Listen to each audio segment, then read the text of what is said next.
Welcome back to Primetime News and a special welcome to viewers on onespotmedia.com as well as TVJ International in the Cayman Islands. The lifeless body of a 13-year-old boy has been found in a section of the Rio Minho in Clarendon.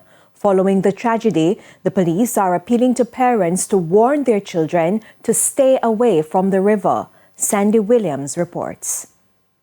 It was a heart-wrenching twist to a search which was already grim. The body of Nicholas Mitchell was discovered in waters he had joyfully splashed in just a day earlier.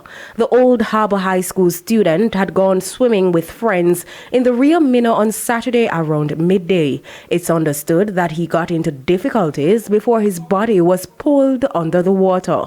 Panic quickly set in and a search was launched.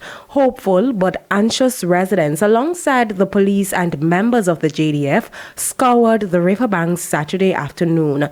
But it wasn't until Sunday morning that Nicholas's body was found drifting along the river. DSP Owen Brown is territorial officer for Clarendon.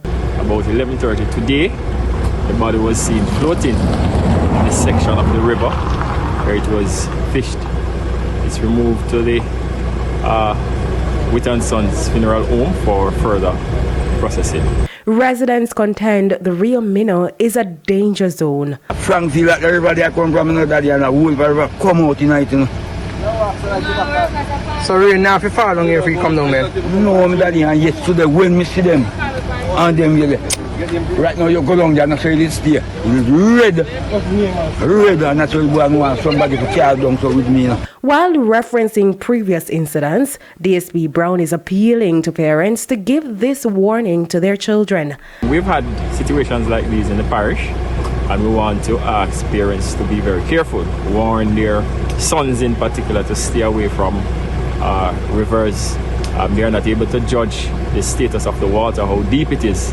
So we're asking them to assist the children to stay away unless there is someone responsible who is there to help to guide them in the process. Sandy Williams, TVJ News. The